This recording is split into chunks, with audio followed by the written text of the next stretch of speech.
ઇન્ડિયામાં રહેતા લોકો વિચારતા હોય છે કે જે લોકો વિદેશમાં જઈને વસે છે એ પોતાના કલ્ચર અને રિલિજનથી દૂર જતા રહે છે, તો એના ઉપર તમારું શું કહેવું છે? જર્મની એક યુનિક કન્ટ્રી હું કહીશ, કારણ કે વૈષ્ણવ સંઘ ઓફ જર્મનીને ગ્રો કરવામાં કઈ ડિફિકલ્ટીઝ અત્યારે આવી રહી છે તમને? અહીંયા એ માઇન્ડસેટ ગ્રો કરવાનો નથી. અહીંયા માઇન્ડસેટ શું છે ને, અને ટાર્ગેટ ગ્રોથનો નથી. ટાર્ગેટ એ છે કે હવે એક જર્મન વર્ડ કે જે વૈષ્ણવ કોમ્યુનિટી સ્પિરિટને રિપ્રેઝેન્ટ કરે છે. મારું જર્મન એટલું સારું નથી.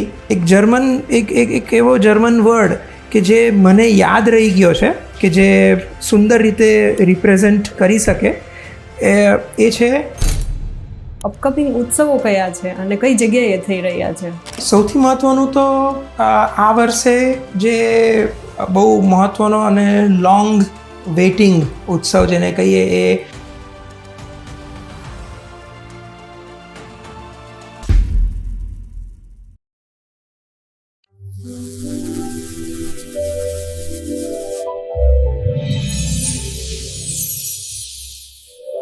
આજે જ્યારે આપણે સુખ અને સુવિધાની ખોજમાં ઇન્ડિયાથી નીકળી અને બીજા કન્ટ્રીમાં આવીને વસ્યા છીએ, ત્યારે ક્યારેક અંદરથી એવું થાય છે કે કંઈક ઘટે છે.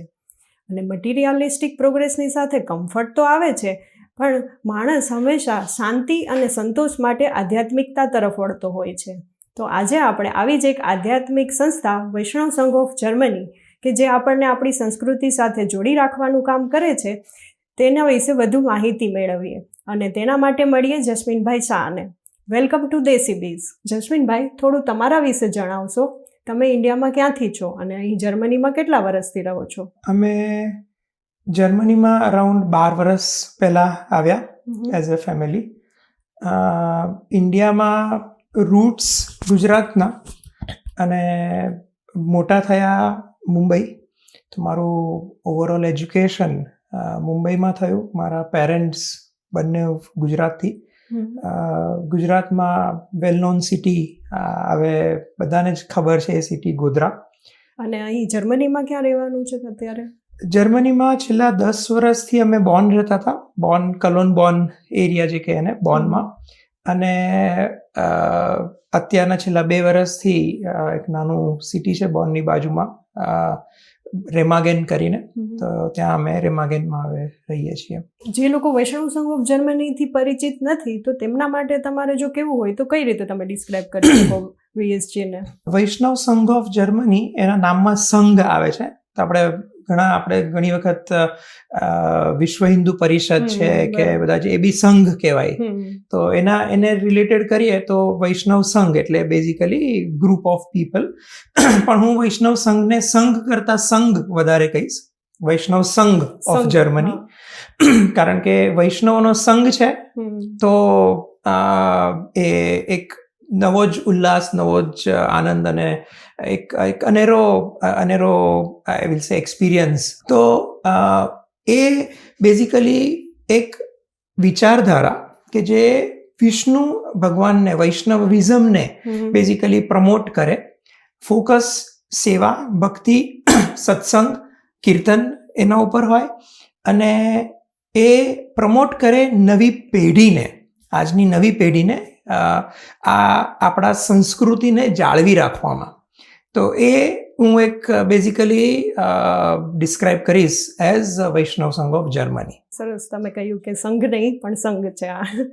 હવે મારે એ પૂછવું હતું કે તમે આ વૈષ્ણવ સંઘ જોડે ક્યારે જોડાયા અને એની શરૂઆત ક્યાંથી થઈ? તમે શરૂઆતથી જ જોડાયેલા છો કે પછી પાછળથી એમાં જોડાયા?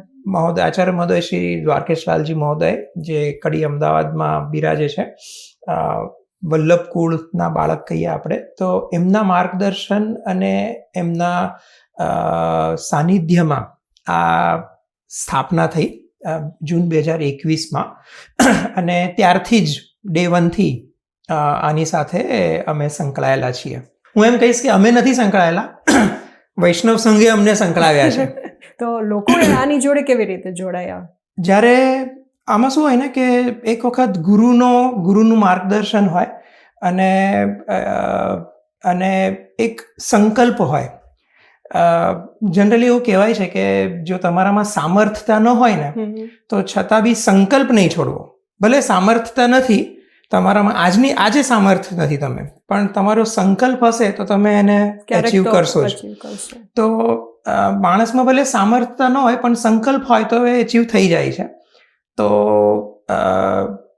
અમને ખબર નથી કે હવે આપણા ગુરુ છે એમણે કીધું કે આને આપણે એક વિચારધારાને આગળ લઈ જઈએ.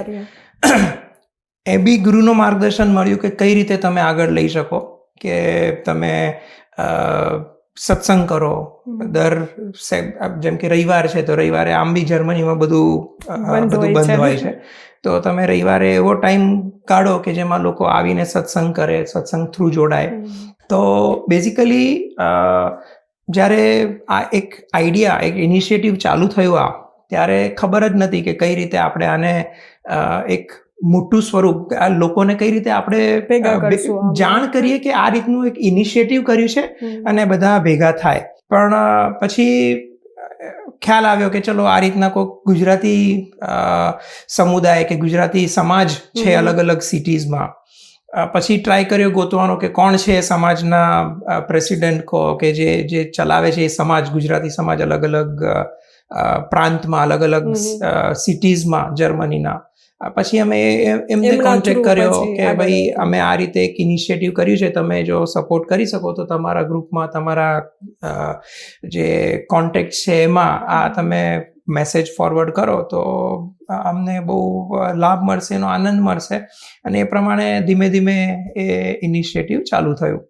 તો એમ કહીશ કે પહેલા વર્ષમાં અરાઉન્ડ 30 ફેમિલી જોડાયા અને પછી ધીમે ધીમે એ આગળ વધ્યું. અને આજે એ કહેતા બહુ આનંદ થાય છે કે અરાઉન્ડ 350 ફેમિલી અત્યારના જોડાયેલા છે આપણી સાથે. તો આ સંઘ જોડે અહીંયા જર્મનીમાં રહેતા લોકો જ જોડાઈ શકે છે કે યુરોપના કોઈ પણ જગ્યાએથી લોકો જોડાય છે? અગેન હું પાછો મારા જ એના પર જઈશ, સામર્થ્ય અને સંકલ્પ. તો અત્યારના સામર્થ્ય એટલું છે જ નહીં કે આપણે આખા યુરોપના બધા જ કન્ટ્રીઝ ને બધા જ સિટીઝમાં આપણે આને પ્રમોટ કરી શકીએ પર્સનલી, પણ સંકલ્પ છે કે એ કરીશું. અને આપણે આગળ એના પર બી કદાચ ડિસ્કસ કરીશું કે કઈ રીતના પોસિબલ કરી શકાય. પણ અત્યારના એટલીસ્ટ આપણે ઓપન છીએ કે કોઈને બી જોડાવવું હોય તો એક્રોસ યુરોપ જોડાઈ શકે અને આ ઇનિશિયેટિવનો લાભ લઈ શકે. હવે આપણે ઘણીવાર સાંભળ્યું છે કે ભાઈ ઇન્ડિયામાં રહેતા લોકો વિચારતા હોય છે કે જે લોકો વિદેશમાં જઈને વસે છે એ પોતાના કલ્ચર અને રિલિજનથી દૂર જતા રહે છે. તો એના ઉપર તમારું શું કહેવું છે? જર્મની એક યુનિક કન્ટ્રી હું કહીશ, કારણ કે જે આજે શું છે બીજી કન્ટ્રી આ બહુ એક જેનરિક સ્ટેટમેન્ટ થઈ ગયું બીજી બહારની કન્ટ્રીઓએ, કારણ કે યુએસ, યુકે એ એક અલગ વસ્તુ છે. કારણ કે ત્યાં આગળ પેઢીઓ આજે 3 પેઢી 4 પેઢીથી ત્યાં લોકો ત્યાં વસે છે. જ્યારે 4 પેઢી પહેલા લોકો ત્યાં ગયા હશે તે વખતે કદાચ પરિસ્થિતિ આજના જેવી જ હશે જે આજે અહીંયા જર્મનીમાં છે. ફોર એક્ઝામ્પલ કે જ્યાં જે સોસાયટી છે એ બહુ જ કન્ઝર્વેટિવ સોસાયટી છે અને એમાં બી જે લોકો છે એ વિધિન જર્મની વિખેરાયેલા છે. અને હું જો વૈષ્ણવતાના ઉપર કહું તો બધા ઝાડના જે પાંદડા હતા એ બધા વિખાઈ ગયા છે જર્મનીમાં. આપણે ટ્રાય કરીએ છીએ બધાને ભેગા કરવાનો. અમુક અંશે જે ઇન્ડિયામાં જે લોકો છે એમનો આ મંતવ્ય કરેક્ટ હોઈ શકે કે બહારની કન્ટ્રીમાં ગયા પછી ધીમે ધીમે આપણું જે કનેક્ટ છે આધ્યાત્મિક કનેક્ટ, જે ભગવાન પ્રત્યેનો આપણો જે ભગવદીય જેને કહીએ આપણે જે ભાવ છે એ ધીમે ધીમે ઓછો થતો જાય. એનું એક કારણ એ બી છે કે એ ટાઈપના રિસોર્સિસ અવેલેબલ નથી કે જેનાથી છોકરાઓ, આપણા જે નેક્સ્ટ જનરેશન છે, આપણી જનરેશન કહો કે અમારી જનરેશન કહો કે આપણી નેક્સ્ટ જનરેશન કહો, એને એ ટાઈપના રિસોર્સિસ નથી મળી રહ્યા કે જેને લીધે એ આ રીતે સંકળાય. તો અમુક અંશે એ વાત સાચી છે અને એ જ જે વાત છે એને ખોટી પાડવા માટે પ્રયત્ન ચાલુ છે. અને આપણું હું એમ કહીશ કે આપણું જે સક્સેસ છે, આ ઇનિશિયેટિવનું સક્સેસ ત્યારે જ થશે કે જ્યારે એ જે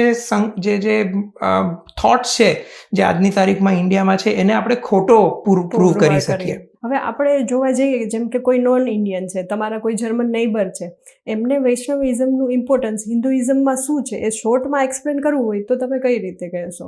જે નોન ગુજરાતી અને forget about German, even non ગુજરાતીને બી કદાચ ખબર નહીં હોય વૈષ્ણવિઝમ શું છે. આમ તો વૈષ્ણવિઝમ એક બહુ મોટું એક સમુદાય છે, basically those who believe in lord Vishnu. તો હું એમને એ રીતે કહીશ કે એક એવો સમુદાય જે અથવા તો એક એવી વિચારધારા જે લોકોને સંગ, સત્સંગ, ભાવ, ભક્તિ અને કીર્તન દ્વારા જોડી રાખે. એક એવું સમુદાય, એક એવું વિચારધારા, અગેન હું હંમેશા વિચારધારા ઉપર જ ફોકસ કરું છું કારણ કે એક ચેન્જ ઇન માઇન્ડસેટ છે આ, કે એક એવી વિચારધારા જે લોકોને સંકળી રાખે છે પ્રાઇમરીલી કૃષ્ણ ભક્તિને ધ્યાનમાં રાખીને. એટલે જો કેન્દ્રમાં ભગવાન હોય, જો કેન્દ્રમાં અહીંયા આપણા કેન્દ્રમાં શ્રી કૃષ્ણ ભગવાન છે, ભક્તિ શ્રી કૃષ્ણ ભગવાન પ્રત્યેની ભક્તિ, જો કેન્દ્રમાં ભગવાન હોય તો કશું જ અશક્ય નથી. તો અને કેન્દ્રમાં જો ભગવાન હોય અને હું કે અમે એ વર્ડ ના હોય આપણી ડિક્શનરીમાં, તો અને ભગવાનની પ્રત્યે જે કરીએ છીએ ભગવાન માટે કરીએ છીએ, જે કરીએ છીએ ભગવાન થકી થાય છે, એ હોય તો બહુ જ સુંદર રીતે આપણા કાર્ય પાર પડે છે. હવે તમારા આન્સર ઉપરથી જેમ હું સમજી કે વૈષ્ણવિઝમના જે પિલર છે જેમ કે ભાવ, ભક્તિ, સત્સંગ, તો એ આ વૈષ્ણવ સંઘ ઓફ જર્મની કેવી રીતે કરે છે? એ કોઈ જગ્યાએ લોકેટેડ છે કે કેવી રીતે તમારી ઇવેન્ટ અને તમે બધું પ્લાન કરો છો? વિચારધારા કોઈ એક જગ્યાએ ના હોય, વિચારધારા પ્રસરેલી હોય. બરાબર. એટલે એ જ રીતે વૈષ્ણવ સંઘ ઓફ જર્મની એ એક સંઘ છે જે આ મૂલ્યો, જીવનના જે મૂલ્યો છે, જે વૈષ્ણવતાના જે મૂલ્યો છે, એને બહુ અલગ અલગ રીતે એચીવ કરે છે. સૌથી પહેલાં ઉત્સવો, પછી બીજું આપણે એના પર ચર્ચા કરીશું, બીજું સત્સંગ, ત્રીજું એ રીતના ફોકસ્ડ ઇનિશિયેટિવ્સ કે જે અલગ અલગ એજ ગ્રુપને ધ્યાનમાં રાખી અને ઇન્વોલ્વ કરે, અલગ અલગ એજ ગ્રુપને ઇન્વોલ્વ કરે. તો એ આ બધા 3 થી 4 એવા, અને ઓબ્વિયસલી ચોથું આચાર્યશ્રીનું સત્સંગ, આચાર્યશ્રીનું માર્ગદર્શન. અને આજની તારીખમાં જે યુથનું ઇન્ટરનેશનલ યુથ ફાઉન્ડેશન કરીને નવું જે નાનું ગ્રુપ જે આચાર્યશ્રીએ ચાલુ કર્યું છે એમના બેટીજી દ્વારા, તો એમાં બી ઘણા સ્ટુડન્ટ્સ જે છે, યુથ સ્ટુડન્ટ્સ છે, 18 થી 30 વર્ષની ઉંમરના યુથ, એ સંકળાયેલા છે. છેલ્લા 1.5 વર્ષથી પાઠશાળા ચાલુ કરી છે જે નાના છોકરાઓ માટે છે. જેમ મેં હમણાં કીધું કે છોકરાઓને આજની તારીખમાં ગુજરાતી મહિના કયા છે એ નથી ખબર, ગુજરાતી મહિનાના નામ શું છે નથી ખબર, તિથિ અને તારીખ નથી ખબર. એમને પૂછ્યું આજે કઈ તિથિ છે તો એ તમને ડેટ આપશે, તમને તિથિ નહીં કહી શકે. એ તમને આજે કયો મહિનો છે તો એ તમને બાય ડિફોલ્ટ ઇંગ્લિશ મહિનો જ કહેશે, ગુજરાતી મહિનો એમને ખબર જ નથી. તો એ જે આપણી સંસ્કૃતિ છે, જે આપણે જાળવી રાખવી જોઈએ, એ આપણે આ પાઠશાળાના માધ્યમ થ્રુ ચાલુ કર્યું છે.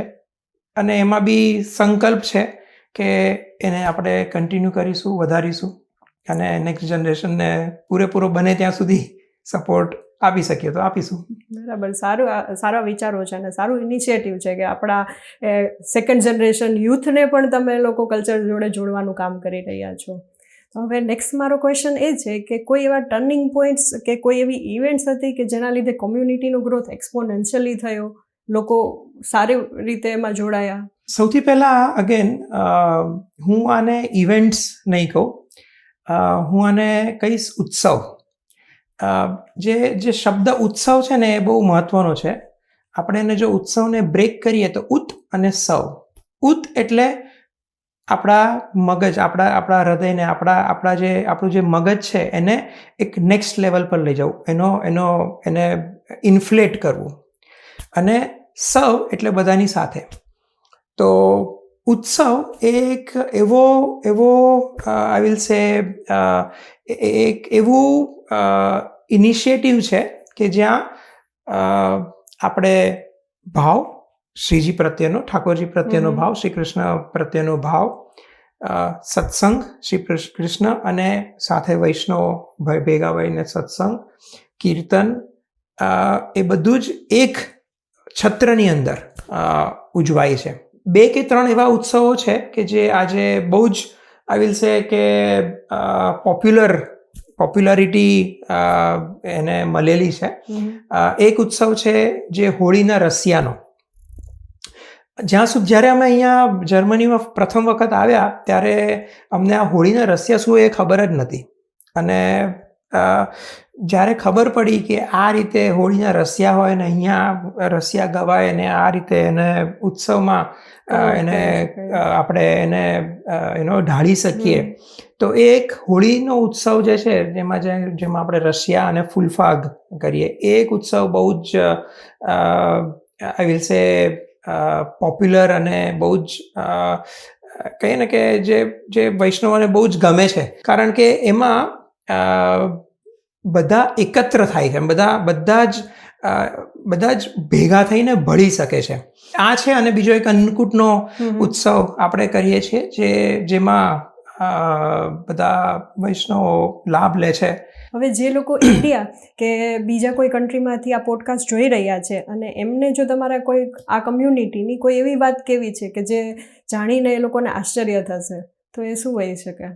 હું એમ કહીશ કે જો અમે ઇન્ડિયા રહી ગયા હોત તો અમારું જે દિનચર્યા જે છે અમારી, એ ઘરથી હવેલી અને હવેલીથી ઘર એટલું જ રહ્યું હોત એમાં. અને હવે કદાચ ઘરમાં ત્યાં ઇન્ડિયામાં બી ઘરમાં સેવા હોય છે, સેવા પધરાવે છે. અને એ એક વૈષ્ણવિઝમનો એક અલગ આખો કહીએ ને કે એક અલગતા એ છે કે આપણે ઠાકોરજીને આપણે જ્યારે દર્શન કરીએ ત્યારે એ દર્શન ભયથી નથી થતા, ભક્તિથી થાય છે. એટલે ઘણા સંપ્રદાયમાં તમારે ભય હોય કે તમારાથી કંઈક ખોટું ના થઈ જાય, તમારાથી કંઈક ન જોગતું થઈ જાય, તો એ ભયથી નથી, ભક્તિથી દર્શન થાય છે. કે અને એ બી જે અમારા જેવા કે જે મુંબઈ જેવી મોટી સિટીમાંથી આવ્યા છે, તો ત્યાં આગળ તમારું દિનચર્યા જેટલી ફાસ્ટ છે કે તમે આ સંસ્કૃતિ અને આ જે આપણું જે સાંસ્કૃતિક અને જે આધ્યાત્મિક જે કનેક્ટ થવું જોઈએ એ થતું નથી. નાના બાળકો એમના માતા પિતા કે ચલો આજે હવેલીમાં જઈને આપણે ઠાકોરજીના દર્શન કરીએ, તો એટલું દર્શન કરવા જાય, દર્શન કરીને પાછા આવી જાય 2 મિનિટ. જ્યારે એ કહેતા મને આનંદ થાય છે કે અહીંયા ભલે આપણે હજારો કિલોમીટર દૂર છીએ ભારતની ભૂમિ પરથી, કે જ્યાં આ સંપ્રદાય, આ આધ્યાત્મિકતાનો ઉદ્ભવ થયો, એને આપણે વધારે સારી રીતે આપણે ઓગાળી શકીએ છીએ આપણા જીવનમાં. એનું કારણ એ કે ખબર છે કે આપણે દૂર છીએ, ખબર છે કે આપણને ત્યાં જેટલું થાય છે એટલું નથી મળવાનું. એટલે એ જે માઇન્ડસેટ છે ને, એને લીધે આપણે વધારે કરી શકીએ છીએ, એને લીધે આપણે વધારે સંકળાઈએ છીએ કે નહીં આપણે આપણા નેક્સ્ટ અને બીજી એક ભીતિ આપણા મગજમાં એ બી છે કે આજે પાશ્ચાત્ય અને વેસ્ટર્ન કલ્ચર જે છે એ આપણા નેક્સ્ટ જનરેશનને ઓગાળી ના દે. એ લોકોને ત્યાં ઓગાળવા કરતાં અહીંયા ઓગાળવા બહુ મહત્વનું છે. અને એ જે ભીતિ છે, એ જે કહીએ ને કે ભય છે આપણા મગજમાં, એ બી એક બહુ મોટો આઈ વિલ સે પુશ પોઈન્ટ છે કે જેને લીધે અહીંયા આપણે બહુ વધારે સંકળાઈને ઇનિશિયેટિવ્સને કરી શકીએ છીએ. અહીંયા લોકો અવેરનેસ સાથે એમના કિડ્સને બી ઇન્વોલ્વ કરે છે, બહુ મોટો બેનિફિટ્સ છે. કારણ કે ભય છે મગજમાં ને કે જો હું અહીંયા નહીં કરું તો એ ક્યાંક જતો રહેશે તો ખબર નહીં પછી શું થશે, પછી હાથમાં નહીં આવે. અને આ તમે જેમ કીધું કે ભાઈ ઘણીવાર એવું થાય કે કિડ્સ જોઈન કરે છે, એક પુશ મળ્યો હોય ત્યારે જોઈન કરી લીધું હોય, સેકન્ડ જનરેશન છે કે યુથ છે, ઘણીવાર પેરેન્ટ્સના ફોર્સથી એ લોકો જોઈન કરતા હોય, તો પછી એ લોકો આગળ કન્ટિન્યુ કરે છે કે પછી ના એ થોડો ટાઈમ જોઈન થાય છે અને પછી પાછા નીકળી જાય છે? તમને એક કહું, આજની તારીખમાં મોટા માણસોને એટલે મોટા જે આપણા એલ્ડર્સ છે એમને સમજાવવા ડિફિકલ્ટ છે કિડ્સ કરતાં. આધ્યાત્મ અને આપણું જે સ્પિરિચ્યુઆલિટી જેને કહીએ એ દરેકની લાઈફમાં આજની તારીખમાં સૌથી છેલ્લી પ્રાયોરિટી પર આવે. સૌથી પહેલાં આપણે વેધર સરસ છે, આપણે બહાર રમવા જઈએ કે કંઈક કામ કરવા જઈએ, એ મોટા પહેલાં સમજશે ને તો નાના છોકરાઓ ઓટોમેટિક એમાં એડ થઈ જશે. જો તમારા ઘરમાં તમે વાતાવરણ જ એવું રાખ્યું હશે કે નહીં, આપણે સૌ પ્રથમ આપણા માટે ઠાકોરજી અને શ્રી કૃષ્ણ ભગવાનના રિલેટેડ જે બી આપણે એક્ટિવિટીઝ કરીએ છીએ એ પહેલો પ્રાયોરિટી હોય અને ત્યાર પછી બીજી પ્રાયોરિટીઝ આવે, તો એ સૌથી પહેલો એ એક ચેન્જ છે જે લાવવો પડશે. બીજો ચેન્જ લાવવો પડશે, માનો કે મા બાપ પેરેન્ટ્સે એ લાવ્યા અને છોકરાઓને ઇનિશિએટ કરાવ્યું, છોકરાઓને ફોર્સફુલી જોઈન કરાવ્યા, ત્યાર પછી એ પેરેન્ટ્સ અને જે પાઠશાળા ચલાવે છે એ બંનેની સામૂહિક એ હશે એફર્ટ્સ કે એ છોકરાને કઈ રીતે સંકળી રાખે. કારણ કે છોકરાઓના માઇન્ડ આપણા મોટા આજની તારીખમાં કોન્સન્ટ્રેટ નથી કરી શકતા. તમે જોશો તો ઇન્સ્ટાગ્રામની રીલ 2 મિનિટથી વધારે હોય તો તમે બંધ કરી દો છો. દેટ મીન્સ આપણામાં તાકાત છે જ નહીં કે 2 મિનિટથી વધારે આપણે કોઈ બી વસ્તુ પર કોન્સન્ટ્રેટ કરી શકીએ. તો છોકરાઓની પાસે આપણે તો શું એક્સપેક્ટ કરી શકતા હતા? તો એ છોકરાઓને જ્યારે આપણે આ પાઠશાળામાં ઇન્વોલ્વ થવા કે આપણે કંઈક શીખવાડતા હોય તો એ રીતે શીખવાડીએ કે જેમાં એ સંકળાય, એમને લાગે કે નહીં હું કંઈક શીખ્યો, હું કંઈક શીખી નવું આજે. અને એ એમનામાં એ માઇન્ડસેટ એમનામાં લાવવા માટે પેરેન્ટ્સે બી એટલો જ પુશ કરવું પડે કે જો આજે તું કેટલું સરસ શીખ્યો, નેક્સ્ટ ટાઈમ આપણે હજી વધારે કંઈ શીખીશું કંઈક બીજું. તો એ બી એક બહુ મહત્વનો ભાગ ભજવે છે. અને ત્રીજો ભાગ હું એમ આ પ્લેટફોર્મ દ્વારા પણ બધા જ મા બાપને, પેરેન્ટ્સને હું અનુરોધ કરીશ કે જે બી ઉત્સવો થાય છે આપણા, એમાં છોકરાઓ સાથે તમે સહભાગી થાઓ. અને એ ઉત્સવ દ્વારા જેને કહીએ ને કે રમતા રમતા બાળક શીખે, એ રમતા રમતા ઘણી એવી વસ્તુઓ છે જે બાળક શીખી જશે. અને એ રમતા રમતા કઈ રીતે ઠાકોરજીની સેવા કરવી, રમતા રમતા કઈ રીતે ઠાકોરજીના જે ઉત્સવની જે પ્રક્રિયા છે એ કરવું, ઉત્સવનું નામ, ઉત્સવ ક્યારે આવે છે, શેના માટે છે ઉત્સવ, એ બધું છોકરો રમતા રમતા શીખી જશે. Learning by doing, learning by playing. એ રમતા રમતા એમની કારણ કે ઉત્સવમાં એટલીસ્ટ 20 છોકરાઓ બી સાથે મળશે ને તો એ 20 છોકરાઓ એટલીસ્ટ એકબીજાને ઓળખતા થશે. તો વૈષ્ણવ સંઘ ઓફ જર્મનીની વાત કરીએ તો એ વૈષ્ણવ સંઘ ઓફ જર્મનીને ગ્રો કરવામાં કઈ ડિફિકલ્ટીઝ અત્યારે આવી રહી છે તમને? હું તમને ફરી વાર કહું કે છે ને આમાં ગ્રોથ છે જ નહીં. એટલે આમાં ગ્રોથ એક માઇન્ડસેટ છે જ નહીં. માઇન્ડસેટ શું છે, અને એમાં શું છે, હવે આપણે આને કોર્પોરેટ વર્લ્ડ સાથે જો આપણે થોડુંક એટેચ કરીએ તો કોર્પોરેટ વર્લ્ડમાં શું કે તમારે ગ્રોથ એક ટાર્ગેટ હોય અને હંમેશા ગ્રો કરો. કોર્પોરેટ વર્લ્ડને બાજુમાં મૂકી દઈએ અને બીજા સંગઠનોની વાત કરીએ કે ગુજરાતી સમાજ છે તો ત્યાં બી ટાર્ગેટ શું એ ગ્રો કરવાનો. આજે 10 સદસ્ય થયા, આવતીકાલે 50 થવા જોઈએ, પરમ દિવસે 100 થવા જોઈએ અને એને આપણે ગ્રો કરવાનું છે. અહીંયા એ માઇન્ડસેટ ગ્રો કરવાનો નથી. અહીંયા માઇન્ડસેટ શું છે ને, અને ટાર્ગેટ ગ્રોથનો નથી. ટાર્ગેટ એ છે કે, અને એટલા જ માટે કીધું આપણને 100 કૌરવો નથી જોતા, 5 પાંડવો જોઈએ છે. ટાર્ગેટ એ છે કે એ 5 પાંડવો જે આપણી સાથે જોઈન થયા છે, આપણી સાથે છે, એને સાથે લઈ અને આપણે એક શું કહે ને, એક ઉદાહરણ પ્રસ્થાપિત કરીએ કે આ રીતે શ્રી કૃષ્ણ ભગવાનની તમે સેવા કરો, આ રીતે ઠાકોરજીની સેવા થાય, આ રીતે ઠાકોરજીનો સત્સંગ થાય, આ રીતે તમે તમારા નેક્સ્ટ જનરેશનને મોલ્ડ કરી રહ્યા છો તમારા સંસ્કૃતિમાં, તમારી વિચારધારામાં. તો મારે એ પૂછવું છે કે અપકમિંગ ઉત્સવો કયા છે અને કઈ જગ્યાએ થઈ રહ્યા છે? સૌથી મહત્વનું તો આ વર્ષે જે બહુ મહત્વનો અને લોંગ વેઇટિંગ ઉત્સવ જેને કહીએ એ આચાર્યશ્રીનું જાતે અહીંયા પધારવું એ જ એક મહત્વનો ઉત્સવ છે. કારણ કે આચાર્યશ્રીના ચરણોમાં એમના આશીર્વાદ લઈ શકીએ રૂબરૂ એમને મળીને, એ જ એક બહુ મોટું આપણે કહી શકાય કે બહુ મોટો ઉત્સવ છે. કારણ કે અગેન મેં જેમ કીધું કે એમના માર્ગદર્શન, એમના સાનિધ્યમાં રહેવું, એમના માર્ગદર્શન હેઠળ આ કાર્ય કરવા અને આગળ વધારવું, એ જ એક આપણે નિમિત્ત બન્યા છીએ. તો એ નિમિત્ત બન્યા કંઈક કારણ હશે, ઠાકોરજીએ વિચાર્યું હશે કે આપણને નિમિત્ત બનાવ્યા. તો આપણે નિમિત્ત બન્યા છીએ તો એનો પૂરેપૂરો તમારે લાવો લેવો જોઈએ. અને સાથે યમુનાજીનો લોટી ઉત્સવ ઉજવાશે જૂન મહિનામાં. એક મિનિટ હું લઈશ યમુનાજીનો લોટી ઉત્સવ એ શું છે એ કહેવા માટે, પણ કારણ કે આપણે વાત થઈ રહી છે ઉત્સવની. તો બેઝિકલી હજારો કિલોમીટર દૂર આપણે અહીંયા રહીએ છીએ અને વૈષ્ણવતા અને પુષ્ટિ માર્ગમાં યમુનાજીનું બહુ મોટું મહત્વ છે. એ જેમ ગંગાનું મહત્વ છે, ગંગા, યમુના અને સરસ્વતી 3 મેઇન નદી કહીએ, રાઈટ? તો દરેક નદી આપણા હિન્દુ કલ્ચરમાં એનું ભૌતિક, આધિભૌતિક અને આધ્યાત્મિક આ 3 સ્વરૂપ હોય. તો જે ભૌતિક સ્વરૂપ ગણીએ તો આપણે ગંગા નદી, જે એકચ્યુઅલ ફિઝિકલ જે જોઈએ છે પાણી, એ ભૌતિક થઈ ગયું. આધિદૈવિક અને આધ્યાત્મિક એ બીજા 2 સ્વરૂપો છે.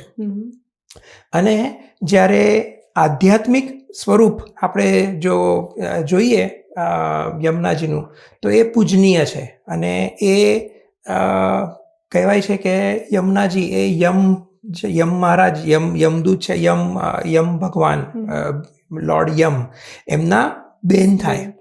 તો એમનું જો તમે આરાધના કરો, એમની પૂજા કરો, અને આઈ થિંક આજે દરેક વૈષ્ણવને જેમ મધુરાષ્ટક ખબર છે એ રીતે યમુનાષ્ટક પણ બધાને ખબર છે. કે એમ કહેવાય છે કે યમુનાષ્ટકનો તમે પાઠ કરો અને યમુનાજીને તમે યાદ કરો તો તમને યમથી ભય ન લાગે, યમનો ભય ન આવવો જોઈએ. બાકી દરેક ને યમનો ભય તો હોય જ, રાઈટ? તો આ જે ઉત્સવ છે એના માધ્યમ થ્રુ આપણે યમુનાજીના, સાક્ષાત યમુનાજીને, યમુના નદીનું જે જળ છે એને એક લોટીમાં લઈ અહીંયા પધરાવી એની પૂજા કરી અને આપણા ઘરમાં, દરેક વૈષ્ણવના ઘરમાં એ વિરાજે, એ એક ભાવના છે. અને એ ભાવના થ્રુ આપણે એક ટ્રાય કરીએ છીએ કે તમારા ઘરમાં સાક્ષાત યમુનામાં હશે તો તમને યમનો ક્યારેય ભય નહીં આવે, યમનો તમને ક્યારેય ભય નહીં લાગે. તો એક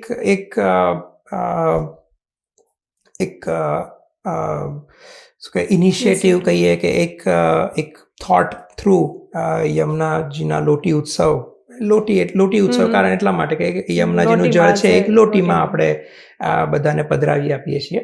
તો એક ઉત્સવ છે. અને ટિપિકલી વરસમાં અન્નકૂટ, તમને આપણે ખબર જ છે કે અહીંયા દરેક સંપ્રદાય અન્નકૂટનો ઉત્સવ ઉજવે જ છે. આપણે એને કાર્યક્રમ નથી કહેતા, આપણે ઉત્સવ કહીએ છીએ. કાર્યક્રમ એટલે કાર્ય અને ક્રમ પ્રમાણે થતું કાર્ય. અને અહીંયા આગળ આપણે એને ઉત્સવ કહીએ છીએ કારણ કે ઉત્સવ એક એની ડેફિનેશન આપણે જેમ જોઈએ અલગ છે થોડી. તો જેજેશ્રી આવી રહ્યા છે તો જર્મનીમાં જ આવી રહ્યા છે કે યુરોપના કોઈ બીજા કન્ટ્રીમાં પણ વિઝિટ કરવાના છે? અત્યારના સૌથી પ્રથમ વખત હું એમ કહીશ કે જેજેશ્રીની જે એમનું જે આ વિઝિટ છે એ ટાર્ગેટ થઈ રહ્યો છે. અને એમનો બી એક સંકલ્પ છે કે જર્મનીમાં આપણે જેમ આટલા વૈષ્ણવોને એકત્ર કર્યા, જે પાંદડા બધા વિખેરાઈ ગયા છે વૃક્ષના, એ બધા પાંદડા ભેગા કર્યા, એ રીતના આ પાંદડા એક્રોસ યુરોપ બી વિખરાયેલા છે. અને એક્રોસ યુરોપ દરેક કન્ટ્રીમાંથી આ જે પાંદડા છે, વૈષ્ણવ રૂપી પાંદડા એ જે વિખેરાયા છે, એમને કઈ રીતે એકત્ર કરી અને નોટ ઓનલી કરંટ જનરેશન પણ નેક્સ્ટ જનરેશનને પણ એને સંકળાવી અને એમને આધ્યાત્મ, સેવા, સંસ્કૃતિ અને સત્સંગ તરફ વાળી શકીએ, એ એક એમનો સંકલ્પ છે. અને એ સંકલ્પ હેતુ એમણે યુરોપ પ્રચાર યાત્રા કરીને એક ઇનિશિયેટિવ હાથ ધર્યું છે. ટોટલ યુરોપની 12 કન્ટ્રી 20 દિવસમાં ટ્રાવેલ કરી અને દરેક કન્ટ્રીના વૈષ્ણવોને ભેગા કરી અને એક વિચારધારામાં લાવી શકીએ. જેમ કીધું એમ પહેલાં મળવું, પછી ભળવું અને પછી ઓગળવું. તો હવે આપણે જોતા હોઈએ કે ઘણીવાર લોકો વિચારતા હોય કે અત્યારે લાઈફમાં ઘણી બધી પ્રાયોરિટી છે, તો રિલિજિયસ કે કોઈ બી આધ્યાત્મિક કામ છે એ બધા પછી કરીશું. તો એમના માટે શું કહેવું છે તમારે? કે માણસની ઈચ્છા અને રિયાલિટી એક કમ્પ્લીટ ઓપોઝિટ હોય. એક ડાયાબિટીક માણસ હોય ને તો એની પરિસ્થિતિ છે કે એ ડાયાબિટીક છે એટલે એને સ્વીટ નથી ખાવાની, પણ એની ઈચ્છા હોય જ સ્વીટ ખાવાની. ફોર એક્ઝામ્પલ, ઘણી વખત બધા આપણામાંથી બધા બહુ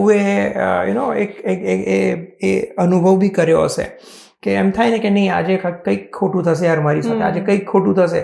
ન થવાનું હોય ને તોય થશે. પણ જો એવું તમે વિચારીને કરશો કે આજના દિવસ જેવો મારો બેસ્ટ દિવસ લાઈફમાં કોઈ નહીં હોય, તો એવું થશે કે જે ખરેખર કન્વર્ટ થઈ જાય કે તમારા જીવનનો બેસ્ટમાં બેસ્ટ દિવસ તમને હોય. એટલે તમે અને એ મગજમાં માઇન્ડસેટ છે. તો એ રીતે જ અહીંયા બી જો તમે સંકલ્પ કરશો કે નહીં આપણે કરવું છે ને, હું તો કહું છું કે તમે ફક્ત સત્સંગમાં જોડાઓ. અને સત્સંગ દર 2 અઠવાડિયે, દર અલ્ટરનેટ સન્ડે, બીજા અને ચોથા સન્ડે જે સત્સંગ થાય છે એ સત્સંગમાં 1 કલાકનો સત્સંગ તમે 15 દિવસે 1 કલાક બી જો તમે ફાળવવાનું ચાલુ કરશો અને રિગરસલી કરશો તો એ તમારા લાઈફમાં કંઈક ને કંઈક પોઝિટિવ ચેન્જ લાવશે જ. આજની તારીખમાં હવેલીમાં જવું, ઇન્ડિયામાં બી આજે તમે જોશો તો એક ચેન્જ આવી રહ્યો છે કે હવેલીમાં જવું કરતાં સત્સંગમાં જવું લોકો વધારે પ્રેફર કરે છે. હવેલીમાં ફિઝિકલી જવા માટે ઘણા કન્સ્ટ્રેન્ટ્સ હોય છે. પગ ના ચાલતા હોય, હાથ ના ચાલતા હોય, ટ્રાફિક હોય, એટલા બધા કન્સ્ટ્રેન્ટ્સ હોય. પણ સત્સંગ આજે ઘરે સત્સંગ ઓનલાઈન થાય છે, રાઈટ? અને એવા ઘણા આચાર્યશ્રી છે કે જે આ રીતે, ઇન્ક્લુડિંગ દ્વારકેશ લાલજી, કે જે ઓનલાઈન સત્સંગ એનેબલ કર્યા છે. તો તમે ઓનલાઈન, અને આપણે બી અહીંયા ઓનલાઈન સત્સંગ જ છે. તમારે ક્યાંય સ્પેસિફિક કોઈ 200 કિલોમીટર ડ્રાઈવ કરીને કોઈક જગ્યાએ તમારે ફિઝિકલી જવાનું નથી. તમે જસ્ટ ચાલુ કરો તમારું મોબાઈલ, સાંભળો અને સાંભળતા તમે પોતાનું બીજું કામ બી કરી શકો. પણ જો એટલો બી તમે ટાઈમ ન ફાળી શકતા હો તો પછી તો ઠાકોરજીની ઈચ્છા. તો એવો કોઈ એક્સપિરિયન્સ કે જે તમને આ બધા ઉત્સવો ઓર્ગેનાઇઝ કરતી વખતે કે એઝ એ કમિટી મેમ્બર થયો હોય કે જે તમે ઇન્ડિયામાં રહેતા હોત તો ના થયો હોત? દરેક ઉત્સવ, એક બી ઉત્સવ અમે ઇન્ડિયામાં હોત તો મને નથી લાગતું કે અમે એ ઉત્સવ ઉજવી શક્યા હોત. ઉત્સવમાં એઝ એન ઓડિયન્સ ભાગ લેવો અને ઉત્સવમાં ભળવું અને ઓગળવું એ બહુ ડિફરન્ટ છે. ફોર એક્ઝામ્પલ, તમે ઇન્ડિયામાં હો તો ઇન્ડિયામાં અન્નકૂટ તમે દર્શન કરવા જશો, અન્નકૂટનો પ્રસાદ લઈ શકશો, પણ અન્નકૂટની જે સામગ્રી છે જે આપણે ઠાકોરજીને ધરાવીએ છીએ, એ સામગ્રી શું બનાવવી, એ સામગ્રીનું મહત્વ શું, એ સામગ્રીનો સેવા પ્રકાર શું, એ સામગ્રી ક્યાં કઈ રીતે ગોઠવવી શ્રીજીની સામે, પ્રભુ ઠાકોરજીની સામે કેમ ગોઠવવી, એની પાછળનું જે ભાવ છે, એની પાછળનું જે આધ્યાત્મ છે, એ અમે ક્યારેય શીખી જ ન શક્યા હોત. ઠાકોરજીને કયા વસ્ત્ર શૃંગાર કયા ટાઈમે કઈ રીતે ધરાવા, કઈ રીતે બનાવવા, એ બધું ઇન્ડિયામાં હોત તો શક્ય જ નહોતું. આજની તારીખમાં દૂરથી જોતા હોય છે, ઇન્ડિયામાં ત્યાં એઝ એન ઓડિયન્સ જતા હોઈએ છીએ. હવે આઈ એમ વેરી શ્યોર કે આ પોડકાસ્ટ જોયા પછી ઘણા બધા વૈષ્ણવો એવા હશે કે જેમને આ વૈષ્ણવ સંઘ ઓફ જર્મની જોડે જોડાવવું હશે, તો એ લોકો કઈ રીતે જોડાઈ શકે છે? વૈષ્ણવ સંઘ ઓફ જર્મની તમે ટાઈપ કરશો તો ગૂગલ પર બી ટાઈપ કરશો તો તમને એની ડિટેલ્સ ત્યાં આગળ મળી જશે. વૈષ્ણવ સંઘ ઓફ જર્મની મે બી જો પોસિબલ હોય તો આ પોડકાસ્ટ થ્રુ આપણે જે એનું રજિસ્ટ્રેશન ફોર્મ છે એને બી પ્રમોટ કરી શકીશું. રજિસ્ટ્રેશન ફોર્મ એટલા માટે કે વ્યવસ્થા બી જાળવવી પડે. તો હવે આપણે રેપિડ ફાયર રાઉન્ડ તરફ જઈએ. તો કોઈ એક વૈષ્ણવ વેલ્યુ કે જે તમને જર્મન કોર્પોરેટ લાઈફમાં એક બેટર પર્સન બનાવે છે? નિસ્વાર્થપણું હું અને અમે થી જઈ અને મેં કર્યું, મારા વતી થયું, એની જગ્યાએ એઝ અ ટીમ સ્પિરિટ અમે કર્યું, ઠાકોરજીએ કરાવ્યું, એ હશે તો તમે આગળ વધી શકશો. હવે એક જર્મન વર્ડ કે જે વૈષ્ણવ કમ્યુનિટી સ્પિરિટને રિપ્રેઝેન્ટ કરે છે.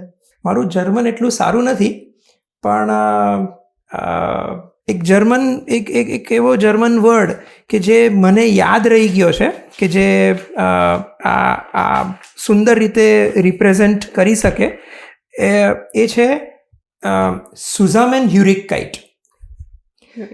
સુઝામેન હ્યુરિકકાઇટ એટલે ઘણી વખત આપણે સાંભળ્યું હશે સુઝામેન આર્બાઇટ.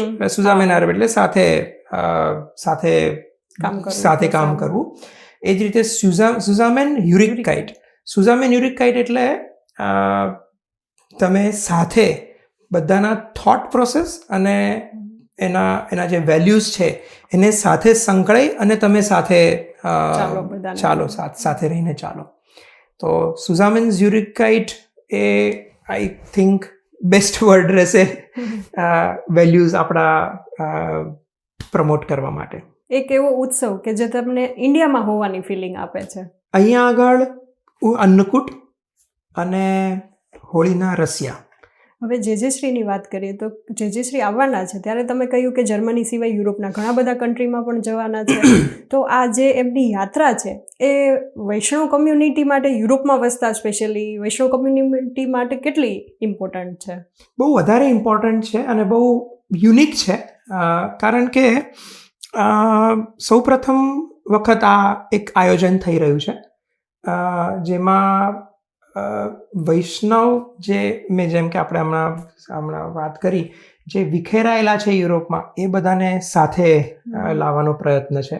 અને આચાર્યશ્રીના સાનિધ્યમાં, આચાર્યશ્રીના માર્ગદર્શનમાં અને આચાર્યશ્રીના વચનામૃત ને સાંભળવાનો પર્સનલી આનાથી સારો કોઈ જ મોકો હોઈ ના શકે આપણા જીવનમાં. તમે જ્યારે ફર્સ્ટ ટાઈમ આચાર્યશ્રી અહીંયા આવ્યા હતા 2 વર્ષ પહેલાં, ત્યારે એમણે ખૂબ સુંદર વાત કહી હતી કે જો હું ઇન્ડિયામાં રેગ્યુલર ક્લાસ કરતો હોઉં તો અહીંયા ક્રેશ કોર્સ છે, કે જો ત્યાં એ મોટો ક્લાસ છે તો અહીંયા પ્રાઇવેટ ટ્યુશન્સ છે. અને એ પ્રાઇવેટ ટ્યુશન્સમાં જાઓ કે મોટા ક્લાસમાં જાઓ, પણ જો તમારે પૈસા સેમ જ આપવાના હોય તો તમે શું પ્રિફર કરો? Private tuition, right? તમારે ઇન્ડિયામાં બી માનો કે એમ કે તમારે મોટા ક્લાસમાં, ઓલા ક્લાસ છે જેમાં 200 જણ છે, પણ ત્યાં બી તમારે 2000 રૂપિયા થશે. અને આ પ્રાઇવેટ ટ્યુશન છે જેમાં 10 જ જણ હશે, પ્રોફેસર પણ સેમ જ, જે ટીચર છે એ બી સેમ જ, પણ ત્યાં બી 2000 થશે. તો પછી અહીંયા લોકો અહીંયા જ પ્રિફર કરે, રાઈટ? અહીંયા એ જ છે. અહીંયા આપણે લોકો ઓછા છે અને આટલા ઓછા લોકોમાં આપણને આચાર્યશ્રીનું સાનિધ્ય મળશે, આચાર્યશ્રીનું વચનામૃત, આચાર્યશ્રીનું માર્ગદર્શન આપણને મળશે. પ્રાઇવેટ ટ્યુશન છે, આનાથી વિશેષ આપણે શું કહી શકીએ? તો મને એમની થોડી યાત્રા વિશે ઇન્ફોર્મેશન આપશો કે કઈ રીતે એમનો પ્લાન? અત્યારના અરાઉન્ડ 12 કન્ટ્રીઝનો પ્લાન કરી રહ્યા છે આચાર્યશ્રી, જેમાં અલગ અલગ કન્ટ્રીઝમાં અલગ જે સિટીઝ છે ત્યાં જઈ અને એક પ્રયત્ન વૈષ્ણવોને સાંકળવાનો. તો અત્યારના એઝ વી સ્પીક 23મી જૂનથી આ યાત્રા પ્રારંભ થશે બેલ્જિયમથી. અને બેલ્જિયમ, નેધરલેન્ડ, લુક્ઝમબર્ગ, જર્મની, ત્યારથી ઓસ્ટ્રિયાથી Italy, Switzerland, France, Sweden, Denmark, Norway, આ બધી કન્ટ્રી પ્લસ પોર્ટુગલ, સ્પેન, આ બધી કન્ટ્રી અરાઉન્ડ 20 દિવસમાં આચાર્યશ્રી ટ્રાવેલ કરી વૈષ્ણવને ભેગા કરી અને એક વૈષ્ણવતાનો સંદેશ, એક વૈષ્ણવતાનો ઉપદેશ, માર્ગદર્શન, એ સંકલ્પ હેતુ પાર પાડશે. અને જર્મનીમાં આપણે કઈ ડેટ ઉપર અહીંયા છે એમનો પ્રોગ્રામ? જર્મનીમાં 28મી તારીખે માનહાઈમમાં આપણે યમુનાજીના લોટી ઉત્સવનો કાર્યક્રમ છે. એટલે 28 તારીખે જે આચાર્યશ્રી અહીંયા જર્મનીમાં હશે. તો આ સાથે આપણે આ સેગમેન્ટના અંત તરફ આવી રહ્યા છીએ. અને જો તમે જર્મનીમાં વસતા વૈષ્ણવ કે યુરોપમાં વસતા વૈષ્ણવ છો અને આ કોમ્યુનિટી સાથે જોડાવા માંગો છો તો તેમના માટેની લિંક તમને ડિસ્ક્રિપ્શન બોક્સમાં મળી જશે. અને લાઇક, શેર અને સબસ્ક્રાઇબ ટુ ડેસીબીઝ. જય શ્રી કૃષ્ણ.